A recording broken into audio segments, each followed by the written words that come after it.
अस्सलाम वालेकुम students, welcome to physics studio. कैसे हैं आप? उम्मीद है बहुत अच्छी आपकी पेपर्स की तैयारी हो रही होगी।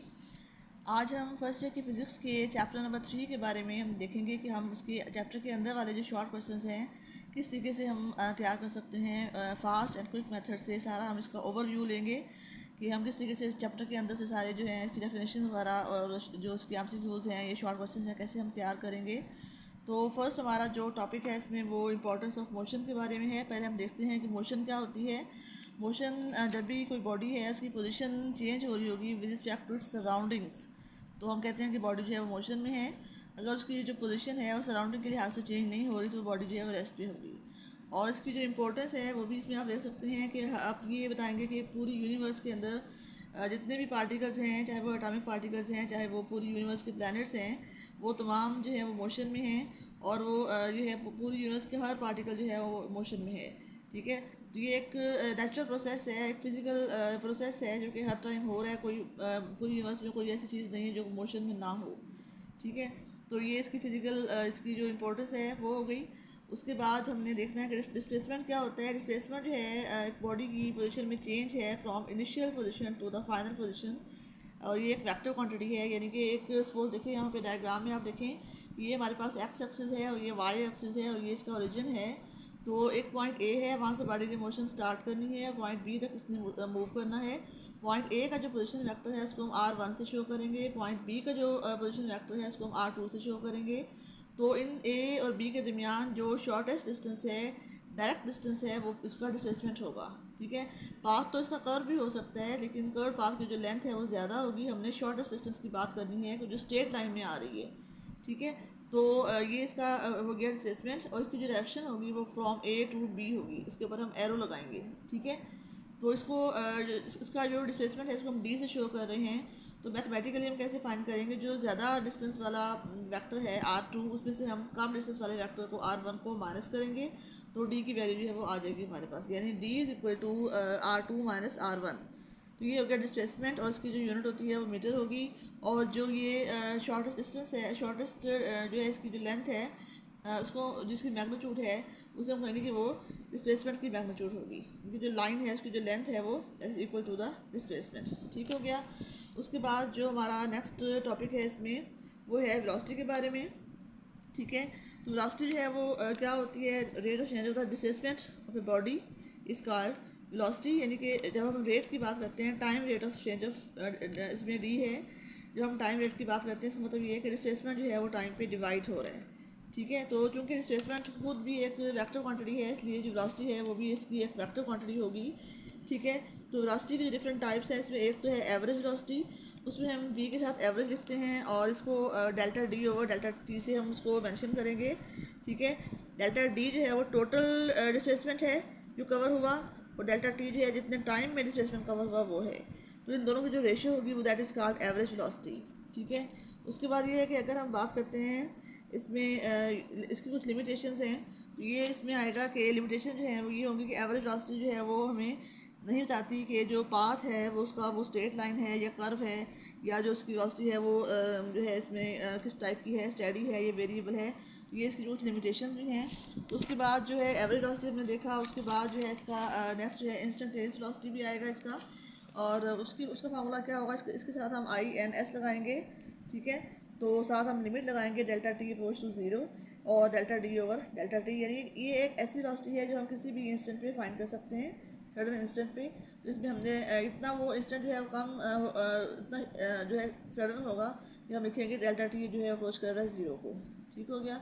तो इसकी जो अपने इसकी यूनिट भी बतानी है वेलोसिटी की, कि जो इसकी यूनिट क्या होगी, मीटर फर्स्ट स्क्वायर सेकंड होगी। और डायमेंशन भी आप इसकी एमसीक्यूज में आ सकती है कि मीटर की जो मीटर एल की यूनिट है लेंथ की, और सेकंड जो है वो टाइम की यूनिट है।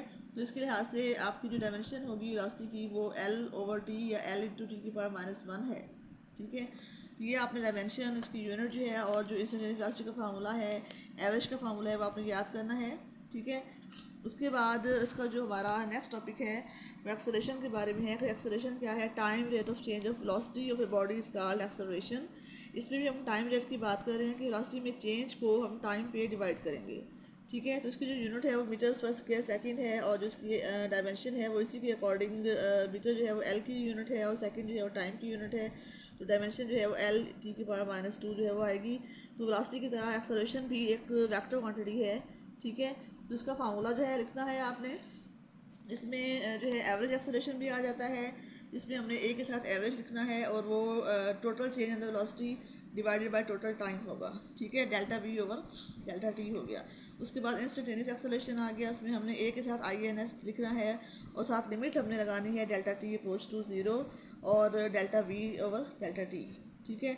उसके बाद एक्सेलरेशन जो है वो पॉजिटिव भी हो सकता है और नेगेटिव भी हो सकता है। अगर बॉडी की वेलोसिटी जो है वो इंक्रीज़ कर रही हो तो एक्सेलरेशन जो है वो पॉजिटिव होगा, और अगर बॉडी की जो एक्सेलरेशन है वो वेलोसिटी जो है वो डिक्रीज़ कर रही हो तो उसका एक्सेलरेशन जो है वो नेगेटिव होगा। इसको हम डीसेलरेशन भी कहते हैं, ठीक हो गया।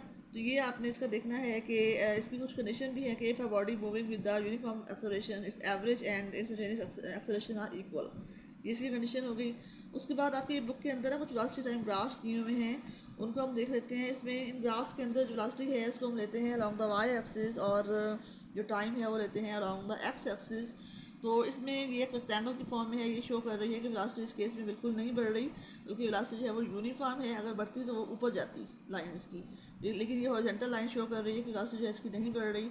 तो इस टाइप का अगर ग्राफ हो तो इसमें इसका जो है जितना भी एक रेक्टेंगल शेप बन रही है, इसका जितना भी एरिया आ रहा है वो इसकी लेंथ को हम इसकी विड्थ से मल्टीप्लाई करेंगे। मतलब वी को हमने टाइम से मल्टीप्लाई करना है, तो वो क्या बन जाएगा इसका, इस कर्व के नीचे जितना भी एरिया आ रहा है वो इसके जो डिस्टेंस के इक्वल हो जाएगा, डिस्प्लेसमेंट के इक्वल हो जाएगा, ठीक है। तो एस इक्वल टू वी थी वाली इक्वेशन जो है वो बन जाएगी। लेकिन अगर इस तरह की हो कि अगर वेलोसिटी जो है ये वो केस है जब वेलोसिटी नहीं बढ़ रही, यूनिफॉर्म मतलब वेलोसिटी यूनिफॉर्म है, और अगर वेलोसिटी जो है वो यूनिफॉर्मली बढ़ रही हो इक्वल इंटरवल ऑफ टाइम में, वो इक्वली बढ़ रही हो, तो उस केस में इस तरह की जो है वो इंक्रीजिंग जो है लाइन आएगी। इसमें ये एक हमारे पास ट्रायंगल बन रही है, इसमें जो इसका एरिया होगा वो इसके कर्व के नीचे जितना भी एरिया आ रहा है सारा वो इसके जो है डिस्प्लेसमेंट के इक्वल होगा। मतलब हम जब एक ट्रायंगल का हम जब एरिया फाइंड करते हैं तो हमने क्या फार्मूला लगाना होता है, 1/2 बेस इंटू हाइट। तो 1/2 और वी टी ये इसका जो है वो एरिया होगा, that is equal to the displacement S, ठीक है। S equal to 1/2 V into T. ऐसे भी आप देख सकते हैं कि इसकी वेलोसिटी जो है इनिशियल वेलोसिटी 0 है, और फाइनल जो वेलोसिटी है इसकी वो v है। तो जब आपने इसकी एवरेज वेलोसिटी फाइंड करनी होगी तो आपने इनिशियल वेलोसिटी 0 और फाइनल वेलोसिटी v को दोनों को ऐड करके आपने 2 पे डिवाइड करना होगा, तो फिर वो v/2 आएगा। उस एवरेज वेलोसिटी को आपने टाइम से मल्टीप्लाई करना है, that will be equal to the displacement s, ठीक है। और अगर हमारे पास इस तरह का हो कि वेलोसिटी जो है वो वेरिएबल हो, यानी वो इंक्रीज़ तो कर रही है लेकिन यूनिफॉर्म इंक्रीज़ नहीं है, बल्कि वो डिफरेंट इंटरवल्स ऑफ टाइम में डिफरेंट डिस्टेंस कवर कर रही है, तो इस तरह की कर्व शेप जो है वो आएगी हमारे पास। इसका अगर हमने एरिया फाइंड इसका हमने जो है डिस्प्लेसमेंट फाइंड करना हो या एरिया फाइंड करना हो, तो हम क्या करते हैं, हम इस कर्व के साथ एक टेंजेंट लाइन जो है पास करेंगे, ऐसी लाइन जो कि उसके एक कर्व के एक पॉइंट को टच कर रही हो, दैट इज़ कॉल्ड टेंजेंट। तो टेंजेंट लाइन के हम उस पॉइंट पर जितना भी इसका जो है हमने इसका एरिया फाइंड करना है, जो एक ट्रायंगल से बन रही है, तो इस ट्रायंगल का हमने एरिया फाइंड करना है, तो इसके वो डिस्प्लेसमेंट के इक्वल होगा, ठीक है। तो ये हो गया। और उसके बाद जो हमारा नेक्स्ट टॉपिक है इसमें वो इक्वेशंस ऑफ मोशंस के बारे में है। उसमें आपने जो ये आपने शायद मैट्रिक में भी पढ़ी हुई है इक्वेशंस ऑफ मोशन। इसमें फर्स्ट जो है V F is equal to V I plus A T आ जाएगा, और सेकंड जो इक्वेशन है इसमें S equal to V I T plus 1/2 A T square है। Third 2 A S equal to V S square minus V I square, और S ये equation है कि एवरेज वेलोसिटी को हमने इसमें टाइम पे डिवाइड करना है, S equal to V T से ही फार्मूला डिराइव किया गया है, ठीक है। तो ये इक्वेशन है, इनको आपने देखना है, और ये आपके MCQs में या न्यूमेरिकल्स में काम आएंगी आपके। और उसके अलावा ये जो तीनों इक्वेशन ऑफ मोशन हैं ये उस केस में अप्लाई होंगी जब इसका जो मोशन है हमारी वो लीनियर हो और यूनिफॉर्म एक्सेलरेशन हो, और ऑब्जेक्ट्स की जो मोशन है वो स्ट्रेट लाइन में आ रही हो, ठीक है। और ये उन केसेस में जो है वो इस्तेमाल होंगी। तो इनकी कुछ ये कंडीशंस हैं। और अगर हमने इन मोशंस को यूज़ करना हो फ्रीली फॉलिंग बॉडीज़ के लिए, तो जहाँ जहाँ पर ए है वहाँ पे हमने जी पुट कर देना है अगर बॉडी जा रही है नीचे की तरफ, और अगर बॉडी जा रही है ऊपर की तरफ तो फिर हमने एक ही जगह पर माइनस जी पुट करना है। नीचे आ रही हो तो ए की वैल्यू पॉजिटिव जी होगी, ऊपर आते हुए ए की वैल्यू जो है वो माइनस जी होगी। तो इन इक्वेशंस को हम जो है फ्रीली फॉलिंग बॉडीज़ के लिए भी इस्तेमाल कर सकते हैं, ठीक हो गया। उसके बाद जो हमारा नेक्स्ट है टॉपिक वो हम देखते हैं कि इसमें क्या है। तो इसमें जो हमारे पास न्यूटन्स लॉज ऑफ मोशन है वो भी डेफिनेशन जो है आप लोगों ने तैयार करनी है, ये भी आपके शॉर्ट क्वेश्चन है, इनमें से आ सकता है। सर इसहाक न्यूटन जो है उन्होंने ये लॉज ऑफ मोशन डिस्क्राइब किए थे, एक फेमस बुक थी उनकी प्रिंसिपिया, ठीक है। तो ये इसमें उन्होंने 1687 में ये बुक पब्लिश की थी। उनके अंदर इन्होंने लॉज जो हैं वो ये पब्लिश करवाए थे।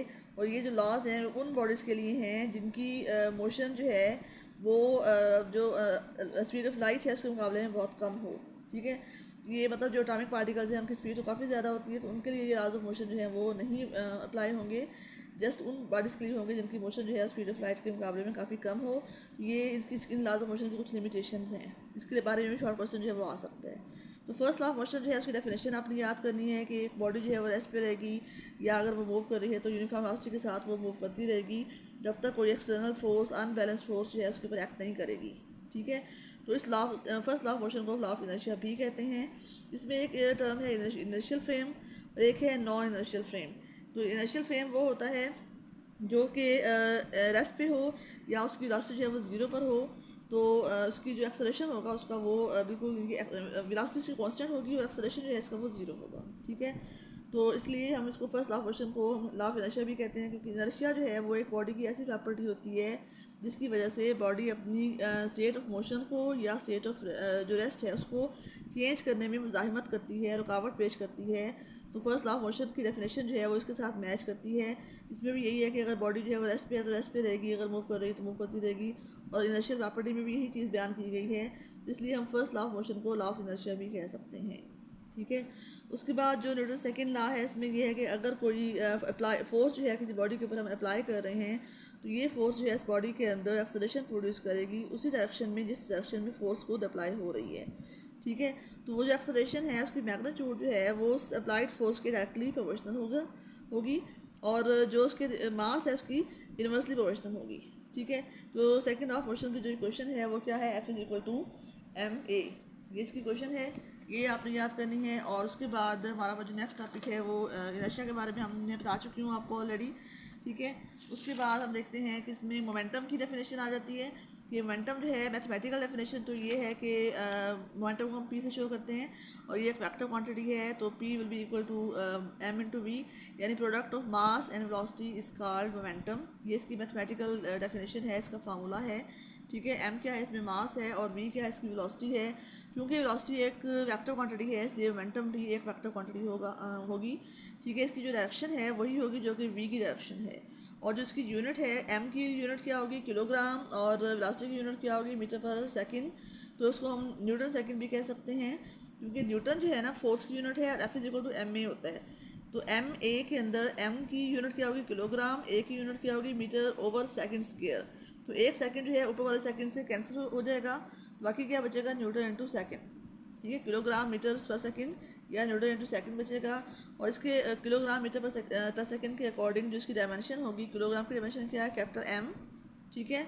और इसमें आप देख सकते हैं कि जो इसकी एम है वो किसकी उसकी डायमेंशन क्या होगी एल, और सेकंड की डायमेंशन क्या होगी टी, तो उसकी डायमेंशन क्या आएगी एम एल ओवर टी, ठीक हो गया। उसके बाद इसकी जो मोमेंटम है उसकी फिजिकल मीनिंग कह लें, या इसको हम ऐसे डिफाइन करेंगे कि quality of moving body which describe the quantity of motion इस कॉल्ड मोमेंटम। क्या है मोमेंटम, ये एक मूविंग बॉडी की वो क्वालिटी है जो कि उस बॉडी के अंदर मोशन की क्वांटिटी को डिस्क्राइब करती है, दैट इज़ कॉल्ड मोमेंटम।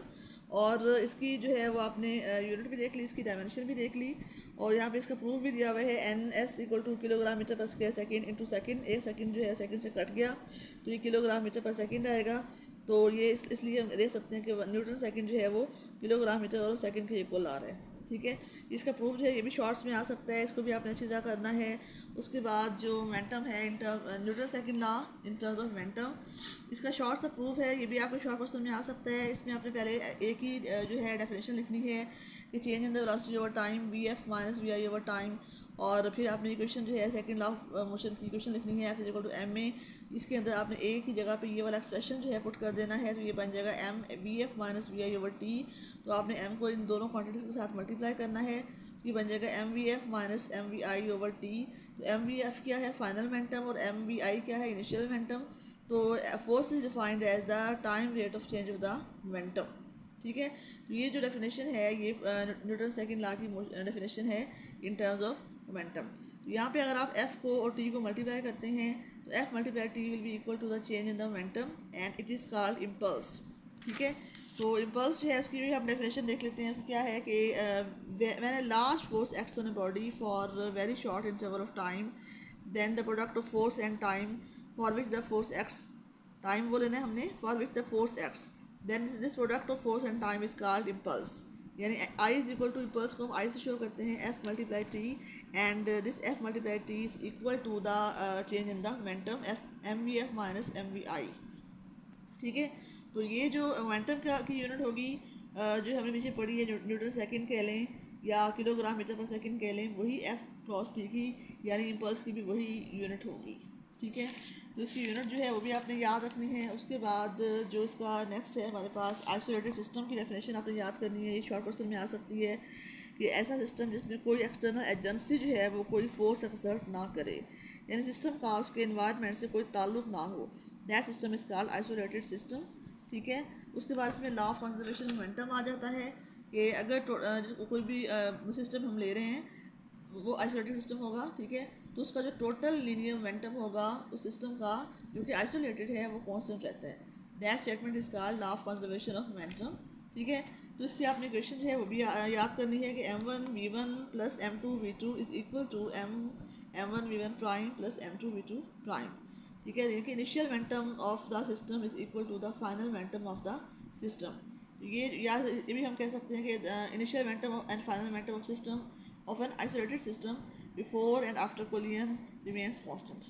ये इसकी डेफिनेशन हो गई, इसका एक्सप्रेशन हो गया। ये आपके शॉर्ट क्वेश्चन के लिहाज से काफ़ी इंपॉर्टेंट है, ये पेपर में आ सकता है। उसके बाद आपने इलास्टिक कोलियन की और इन इलास्टिक कोलियन की डेफिनेशन करनी है कि इलास्टिक कोलियन वो होती है जिसमें काइनेटिक एनर्जी सिस्टम की जो है वो कंजर्व रहती है। जैसे कोई हार्ड बॉल हम मार्बल फ्लोर के ऊपर फेंकते हैं तो वो बाउंस बैक करती है, वापस आती है, तो उसमें कोई एनर्जी वेस्ट नहीं होती, तो सेम हाइट तक वापस आ जाती है। तो इनइलास्टिक कोलिजन क्या होती है जिसमें काइनेटिक एनर्जी और जो है वो कंजर्व नहीं रहती सिस्टम की। जैसे हम एक हार्ड बॉल को एक सैंडी फ्लोर के ऊपर फेंकते हैं तो उसको जो वापस आती है तो उतनी हाइट तक वापस नहीं आ सकती।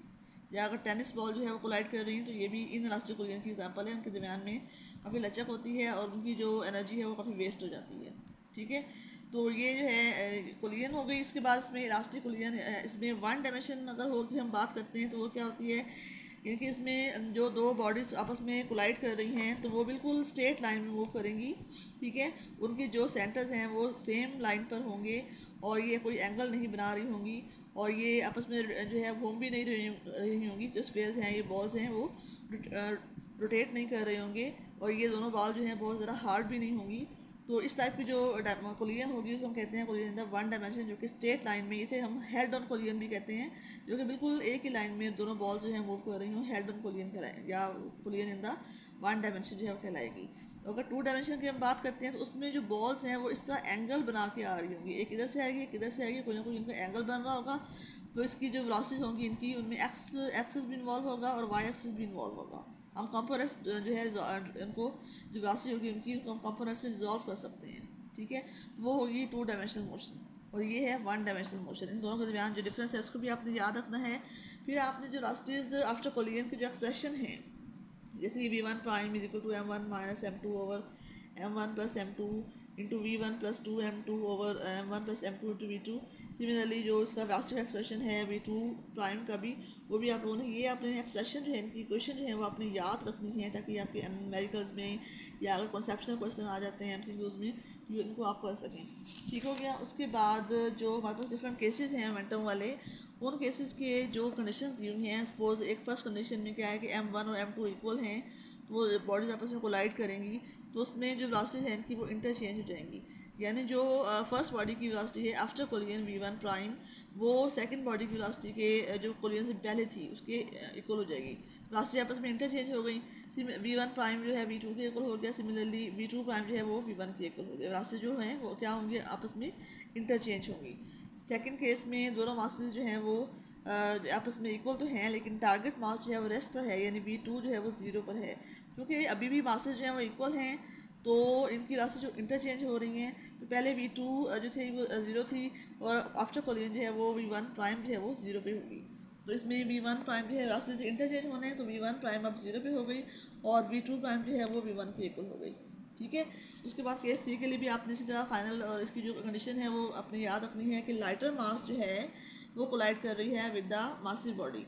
यानी आप समझ लें कि एक दीवार है, उसके साथ एक बॉल जो है वो कोलाइड कर रही है। दीवार जो है वो मासिव बॉडी है और जो बॉल है वो लाइटर मास वाली है। तो दीवार जो है वो रेस्टर है, तो V2 0 होगा और M1 जो बॉल की मास है वो दीवार की मास M2 के मुकाबले में काफ़ी कम होगी। ठीक है, इसलिए हम M1 को नेल इक्वल टू 0 करेंगे। तो एक बॉल जब दीवार से जाकर कोलाइड करेगी तो बॉल की वेलोसिटी जो है वो रिवर्स हो जाएगी, यानी कि V1 प्राइम जो है वो इक्वल टू माइनस V1 हो जाएगा। और जो मासिव बॉडी दीवार थी जो पहले भी रेस्ट पर थी V2, अभी भी आफ्टर कोलिजन V2 प्राइम जो है वो 0 ही होगी। तो इसका हम रिजल्ट देखते हैं कि V1 प्राइम जो है वो माइनस V1 के इक्वल हो गया और V2 प्राइम जो है वो इक्वल टू 0 हो गया। ये इनके रिजल्ट्स जो इनकी कंडीशन हैं वो आप लोगों ने याद रखनी है। इनके बारे में कॉन्सेप्शनल क्वेश्चन जो है वो आ सकते हैं। सिमिलरली ये जो एक केस 4 है, इसमें when a massive body M1 collides with a light body M2 at rest, यानी इस केस में भी V2 जो है वो 0 है। सपोज करें कि एक हैवी बॉडी कोई ट्रक कार है और एक हल्की सी कोई छोटी सी गाड़ी है लाइट बॉडी, उससे वो कोलाइड कर रहा है। तो जो लाइट बॉडी है आफ्टर कोलिजन उसकी जो वेलोसिटी होगी वो डबल हो जाएगी और जो मासिव बॉडी है उसकी वेलोसिटी पे कोई फ़र्क नहीं पड़ेगा। यानी मासिव बॉडी की जो वेलोसिटी है V1 प्राइम वो V1 के इक्वल ही रहेगी और जो V2 प्राइम है वो 2V1 के इक्वल हो जाएगी, 2V1। ठीक है, तो यानी कि वो जो लाइट बॉडी थी उसकी वेलोसिटी जो थी वो डबल हो गई और जो हैवी बॉडी थी उसकी जो वेलोसिटी है वो सेम रहेगी। ये केसेस हैं। उसके बाद आपने जो force due to water flow है वो आपने इसकी देख लेनी है, जो इसके एक्सप्रेशन है कि इसमें F is equal to minus mv/t आ रहा है। तो ये जो फोर्स है ये कौन सी फोर्स है? Force of reaction of the water. ये वाटर की फोर्स है और जो वॉल फोर्स एक्सर्ट करेगी वो पॉजिटिव फोर्स होगी mv/t। जो वाटर की फोर्स है वो नेगेटिव में है माइनस mv/t और जो वॉल फोर्स एक्सर्ट करेगी वो पॉजिटिव होगी mv/t। ये एक्शन और रिएक्शन फोर्सेज हैं दोनों, तो इनको आपने अच्छी तरह देख लेना है। उसके बाद इसमें जब एक्सप्लोसिव फोर्सेस होती हैं, कोई बॉम्ब का एक्सप्लोजन होता है तो उसमें जो मोमेंटम है वो कैसे कंजर्व रहता है। मतलब इसमें आप देख सकते हैं कि जो एक्सप्लोजन हुआ है तो जो एक्चुअल डायरेक्शन है उस डायरेक्शन के साथ जो इसके फ्रेगमेंट्स हैं आफ्टर एक्सप्लोजन, धमाके के बाद जो इसके टुकड़े हैं पीसेस हैं वो अपोजिट डायरेक्शन में फ्लाई करेंगे, ताकि जब इनके मोमेंटम को हम मोमेंटम के वेक्टर्स को हम ऐड करें तो हमारा जो रिजल्टेंट वेक्टर है वो ओरिजिनल डायरेक्शन के अलॉन्ग ही आए। जो डायरेक्शन पहले थी वर्टिकल डाउनवर्ड, अब भी वही डायरेक्शन आएगी। इसका मतलब ये है कि इन पीसेस को अपोजिट डायरेक्शन में फ्लाई ऑफ करना चाहिए ताकि इनका मोमेंटम जो है वो कंजर्व रहे। तो इसमें जो law of conservation of momentum है वो इसमें अप्लाई हो रहा है। ठीक है, उसके बाद जो हमारा नेक्स्ट टॉपिक है इसमें रॉकेट प्रपोजल का है कि इसका जो वर्किंग प्रिंसिपल है वो आ सकता है कि ये जो थर्ड लॉज ऑफ मोशन है उस पर ये बेस कर रहा है। ये आपसे शॉर्ट क्वेश्चन पूछ सकते हैं कि जो रॉकेट है जब वो चल रहा होता है जा रहा होता है स्पेस के अंदर, तो उसमें जो उसकी जो वर्किंग प्रिंसिपल है वो क्या है। तो और बताना है कि इसमें न्यूटन्स थर्ड लॉ अप्लाई हो रहा है, यानी जो रॉकेट के अंदर से गैसेज जो बर्न होकर बाहर आ रही हैं तो रॉकेट उन गैसेस को बाहर निकाल रहा है, उनके ऊपर एक्शन फोर्स लगा रहा है बाहर निकालते वक्त। फिर जो गैसेज हैं वो रॉकेट के ऊपर रिएक्शन फोर्स लगाएंगी जिसकी वजह से रॉकेट जो है वो आगे आगे आगे मूव करता जाएगा। ठीक है, तो ये आपने इसका प्रिंसिपल जो है वो देख लेना है। और उसके बाद जो इसमें एग्जांपल है, इसमें बुलेट वाली जो एग्जांपल है इसमें वो भी आपने देखनी है इसके अंदर। तो इसमें आप देख सकते हैं कि जो गन की और बुलेट वाली एग्जांपल है उसमें जो है बुलेट जो है वो आगे जाएगी और जो गन है पीछे की तरफ मूव करती है। बुलेट की स्पीड चूँकि ज़्यादा होती है तो मास कम होगी, तो उसका जो मोमेंटम होगा वो गन की जो मोमेंटम है उसके इक्वल होगा। गन की अगर मास ज़्यादा है तो उसकी वेलोसिटी बहुत कम होगी। ठीक है, इसके अलावा इस टॉपिक में रॉकेट वाले टॉपिक में एक इसका जो एक्सेलरेशन अगर हम फाइंड कर रहे हैं रॉकेट का, तो इसके लिए फार्मूला जो है वो mv/M आएगा। इसमें जो स्मॉल m है वो जो गैसेस बर्न होकर निकल रही हैं उनकी मास है और v उनकी वेलोसिटी है और जो कैपिटल M है वो रॉकेट की अपनी मास है और a जो है वो रॉकेट का अपना एक्सेलरेशन है। तो ये फार्मूला भी आपने याद रखना है। तो उसके बाद जो प्रोजेक्टाइल मोशन है उसकी आपने डेफिनेशन याद करनी है कि 2 dimensional motion under the constant acceleration due to gravity is called the projectile motion. उसकी एग्जांपल भी आपने करनी है और ये आपका एक तो शॉर्ट क्वेश्चन में आ सकते हैं। ठीक है, तो इनके आपने जो डिफरेंट एक्सप्रेशंस हैं उनके वो आपने ड्राइव करने हैं इसमें। तो जो प्रोजेक्टाइल मोशन है इसकी 2 टाइप्स हैं। एक तो ये पैराबोलिक इसकी है मोशन, जैसे यहाँ पे डायग्राम में शो हुआ है। इसमें हम ऊपर उसको कोई भी ऑब्जेक्ट उसको इस तरह फेंकते हैं कि उसका कोई ना कोई एंगल बन रहा हो, तो ऊपर मैक्सिमम हाइट पर जाकर प्रोजेक्टाइल की जो वेलोसिटी होती है वो बिल्कुल भी ज़ीरो नहीं होती बल्कि वो मिनिमम हो जाती है। ठीक है, तो इसमें यहाँ पे जो इसमें मिनिमम होती है ज़ीरो क्यों नहीं होती, क्योंकि ये भी अब क्वेश्चन आ सकता है आपके पेपर में। क्योंकि यहाँ पर जो है ना वो वेलोसिटी का हॉरिजॉन्टल कंपोनेंट ज़ीरो नहीं हुआ, वो मौजूद है। जस्ट यहाँ पे वर्टिकल कंपोनेंट जो है वो ज़ीरो हो गए, जिसकी वजह से वेलोसिटी जो है वो मिनिमम हो गई है लेकिन ज़ीरो नहीं हुई। जिससे आप कोई बॉल ऊपर फेंकते हैं तो हाइट पे पहुँच के मैक्सिमम हाइट पे पहुँच के उसकी जो वेलोसिटी होती है वो एकदम ज़ीरो हो जाती है, बाद में वो बॉल नीचे आती है। लेकिन इस केस में ऐसा नहीं है, वेलोसिटी ज़ीरो नहीं होगी, मिनिमम होगी, क्योंकि हॉरिजॉन्टल कंपोनेंट यहाँ पे लाई कर रहा है, वर्टिकल कंपोनेंट जो है वो ज़ीरो हो गया है। ये इससे मुताबिक भी शॉर्ट क्वेश्चन आपसे पूछ सकते हैं कि मैक्सिमम हाइट पे इसकी जो वेलोसिटी है वो ज़ीरो क्यों नहीं होती, मिनिमम क्यों होती है। ठीक है, दूसरी जो शेप है इसकी वो इस तरह की बॉडी होगी कि आपने इसको मैक्सिमम ऊपर से फेंका और ये ऊपर एक इसका वर्टिकल कंपोनेंट भी है और इसका हॉरिजॉन्टल कंपोनेंट भी है, दोनों कंपोनेंट जो है इसके अंदर हैं, तो इस तरह बॉल जो है वो नीचे मूव कर रही है। तो इनकी एक्सप्रेशन जो है, इनकी क्वेश्चन जो है वो आप और देख लेनी है कि इस केस में वाई की वैल्यू जो है वो जो इसकी हाइट है 1/2 GT² आ रही है, तो ये आपने करनी है। उसके बाद जो इनकी डिफरेंट एक्सप्रेशन हैं मैक्सिमम हाइट फाइंड करने के, उनके फार्मूलाज आपने याद करने हैं। एच का फार्मूला क्या होगा, VI² sin² θ/2g। फिर टाइम ऑफ फ्लाइट का फार्मूला आपने याद करना है कि T=2 VI sin θ/g। फिर जो प्रोजेक्टाइल की रेंज है, रेंज की होती क्या है, maximum distance which A projectile covers in the horizontal direction is called the range of projectile. इसकी डेफिनेशन करनी है, हाइट की डेफिनेशन करनी है, टाइम ऑफ फ्लाइट की डेफिनेशन करनी है कि जितने टाइम में जो उसकी मोशन है वो कंप्लीट होती है प्रोजेक्टाइल की, वो उसकी टोटल टाइम होगा। ठीक है, तो हाइट जो है जितने टाइम तक, जितनी हाइट तक जो है वो मूविंग पार्टिकल जो है ऊपर जाएगा वो उसकी हाइट होगी। तो ये उसके बाद उसकी जो रेंज है उसका फार्मूला आपने याद करना है, R=VI² sin 2θ/g। तो मैक्सिमम रेंज के लिए 2θ की वैल्यू क्या होगी, 90, sin 90 जो है वो 1 होगा, तो VI² जो है इसका फार्मूला है। तो मैक्सिमम रेंज के लिए 2θ की वैल्यू जो है वो 90 होगी, तो थीटा जो होगा वो 45 एंगल होगा। यानी कि अगर एंगल 45 हो तो जो प्रोजेक्टाइल होता है उसकी जो रेंज है वो 45 के एंगल पे मैक्सिमम होगी। उससे कम अगर एंगल होगा 30 या उससे ज़्यादा अगर एंगल होगा तो फिर जो इसकी रेंज है वो कम होगी, वो मैक्सिमम नहीं होगी। ठीक है, तो ये आपने इसमें कुछ चीज़ें हैं वो याद करनी है। उसके बाद बैलिस्टिक फ्लाइट जो है वो क्या होती है कि अगर एक प्रोजेक्टाइल जो है इसको हम इनिशियल पुश दे दें, शुरू में इसको कुछ फोर्स लगा दें, कुछ धक्का दे दें, उसके बाद वो बिल्कुल फ्रीली मूव कर रहा हो due to inertia and under the action of gravity, तो फिर हम कहते हैं कि जो इसकी फ़्लाइट है वो बैलिस्टिक फ़्लाइट है।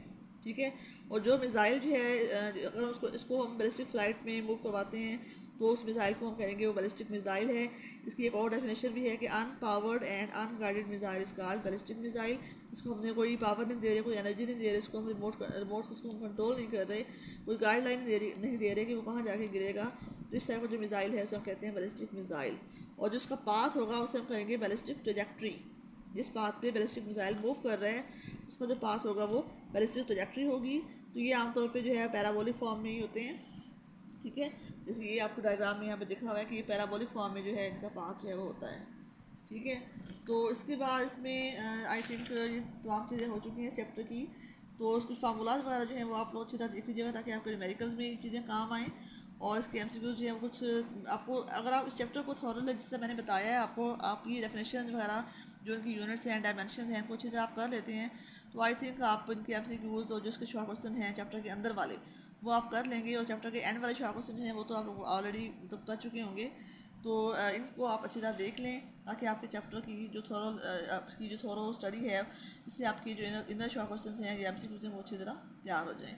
उम्मीद है आपको स्टूडेंट्स इसके तमाम जो कॉन्सेप्ट्स हैं वो क्लियर हो गए होंगे। अगर इसमें फिर भी कोई ऐसा क्वेश्चन है जो आपको समझ नहीं आ रहा तो फिर आप कमेंट बॉक्स में जो है क्वेश्चन करके पूछ सकते हैं ताकि आपको प्रॉपर इसका आंसर दिया जाए। तो आप इन वीडियोस को जो मैं बना रही हूँ आप लोगों के लिए इनको आप बार बार देखें ताकि आपके तमाम कॉन्सेप्ट जो हैं वो क्लियर हों और अपने फ्रेंड्स को जो है शेयर भी करें ये वीडियोस ताकि वो भी इससे फ़ायदा उठाएँ। ठीक है स्टूडेंट्स, थैंक यू, अल्लाह हाफिज़।